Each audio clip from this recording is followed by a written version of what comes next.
नमस्कार दोस्तों। आज हम बात करेंगे मोतीलाल ओसवाल मिड कैप के बारे में और पर्टिकुलरली उसी फंड के बारे में। क्यों ये बात करना ज़रूरी है? क्योंकि अभी ये फंड चल नहीं रहा है। लोग बहुत कुछ बोल रहे थे। वैसे मैंने पिछली वीडियो में 5 दिन पहले रीज़न बता दिया था कि ये क्यों नहीं चल रहा है। उस रीज़न को मैं यहाँ रिपीट करूँगा कि ये रीज़न मतलब क्यों नहीं चल रहा है। और एक चीज़ और ऐड करना चाहूँगा कि जो सेक्टर्स इसके पास हैं उनके अंदर हम किन चीज़ों को देख सकते हैं और ज़्यादा डिटेल में जाके इसको चेकआउट करेंगे। चलिए वीडियो के अंदर चलते हैं। जो चीज़ें मैं वीडियो के अंदर पहले से बता चुका था लास्ट वाली वीडियो मिड कैप वाली में, तो मैं वो रिपीट नहीं करना चाहूँगा। तो मैं फटाफट से आपको एक रिकैप दे देता हूँ कि हमने वहाँ से कुछ फंड उठाए थे जिन्होंने बहुत तगड़ा प्रदर्शन किया था, और उनमें से सबसे पहले था कोटक, और फिर यहाँ पे मोतीलाल ओसवाल आ गया था, और नीचे से हमने एडलविस को उठाया था, और एक म्यूचुअल फंड और उठाया था हमने इन्वेस्को इसलिए उठाया था कि रिसेंट में काफ़ी ठीक चल रहा है। मतलब वन ऑफ द बेस्ट चल रहा है। बेशक एडलविस को बीट नहीं कर पाया लेकिन ठीक ठाक चल रहा है। मैंने 3 महीने पहले वीडियो डाली थी जिसमें एडलविस थोड़ा सा डावाडोल सा चल रहा था, लेकिन अब बहुत बढ़िया चल रहा है। तो ये चीज़ होती है जब मार्केट वॉलेटाइल होता है, तो इस तरह की चीज़ें होती हैं, लेकिन आपको घबराना नहीं है। ये रिकवरी के मामले में बहुत पीछे रह गया ऐसा लग रहा है। ये सिर्फ एक क्वार्टर में सभी नंबर चेंज हो जाएंगे, तो क्योंकि हम बहुत शॉर्ट टर्म के नंबर देख रहे हैं। 3 ईयर्स के रिटर्न्स देखोगे इम्पैक्ट हुए हैं, 5 ईयर्स के देखोगे हुए हैं, लेकिन स्टिल 5 साल में सबसे वो ऊपर है ये अभी भी। तो अभी चलने दो। जब ये नंबर थोड़ा सा डाउन आ जाएगा, और ये डाउन आने में 1 या 2 साल लग सकते हैं, हो सकता है रिकवरी हो सकता है ना हो। वो किस चीज़ पर डिपेंड करता है वो आगे वीडियो में बताऊंगा, लेकिन इससे पहले इसकी रेशोज़ देख लेते हैं जो समझना बहुत ज़रूरी है। और बहुत सारे लोगों को लगता है कि सर हमें नहीं पता लगता कि कब किस फंड को बाहर करना है। यही तो मेरे हिसाब से सबसे बड़ा गेम है ना, कि अगर मैंने ख़राब फंड को हटा के दूसरे अच्छे फंड को ऐड कर लिया तो आपको क्या लगता है क्या इम्पैक्ट पड़ेगा? तो वो इम्पैक्ट अगर आप चाहते हैं आपके पोर्टफोलियो पे हो, वो स्ट्रैटेजी हम आपके पोर्टफोलियो पे अप्लाई करें, तो आपका पोर्टफोलियो हम मैनेज करेंगे। कैसे? स्क्रीन पे नंबर है, आप इस चीज़ के हमारी स्ट्रैटेजी समझिए, हमारी चीज़ों को समझिए कि किस तरह से सर्विसेज काम करती हैं। सिर्फ अपना SIP अमाउंट ड्रॉप कीजिए, हम आपको कंटेक्ट करेंगे और फिर सब कुछ आप जान पाएंगे। चलिए अब आगे चलते हैं। यहाँ पर मैंने पिछली वीडियो में भी बताया था कि इसका स्टैंडर्ड डिविएशन हाई है, और एक जो मेजर चीज़ मैंने बताई थी वो मैं बता देता हूँ यहाँ पे पिछले वीडियो में, कि देखो यहाँ पे कैपिटल गुड है, बिल्कुल सेक्टर नहीं चलाइए अभी कैपिटल गुड वाला। टेक्नोलॉजी उतना अच्छा नहीं रहा लास्ट 1 ईयर में, तो इसके पास टॉप 3 में वो दोनों सेक्टर्स हैं।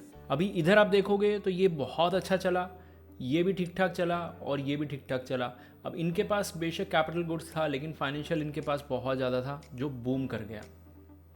इनके पास हेल्थ केयर भी था, इनके पास सर्विसेज और फाइनेंशियल था।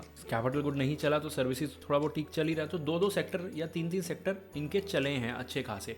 लेकिन यहाँ प्रॉब्लम क्या हुई है कि सेक्टर्स जो चला है वो ठीक है, कि सर्विसेज वाला थोड़ा सा ठीक रहा, लेकिन जो सबसे ज़्यादा बूम किया था फाइनेंशियल, वो इनके पास है ही नहीं। तो ये एक प्रॉब्लम है। यहाँ पे हम क्या करेंगे, अभी ये सेक्टर जो नहीं इनके पास वो चला नहीं, और मतलब फाइनेंशियल सर्विस टेक्नोलॉजी का वेट करो कि ये जब सेक्टर बूम करेंगे तो ये अपने आप आपको रिटर्न्स निकाल के दे देगा। उस समय भी अगर रिटर्न नहीं देता तो आप इसको चेंज करने का सोच सकते हैं, क्योंकि बहुत फोकस फंड है, और फोकस फंड हमेशा से ऐसे ही काम करते हैं। रीज़न फोकस फंड का मतलब क्या था? अब आप कहोगे फोकस फंड क्यों है ये?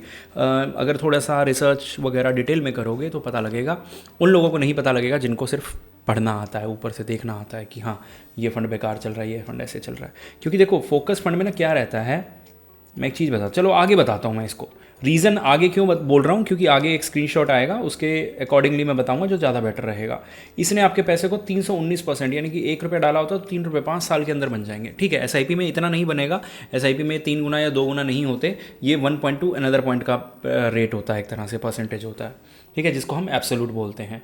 ओके, 1 ईयर का एब्सोल्यूट भी -2% है, ऊपर नीचे हो सकता है हम लोगों के पोर्टफोलियोज़ में। अब यहाँ पे अगर मैं जाऊँ तो category average, gold, bank account सबको ये बीट करता हुआ चल रहा है।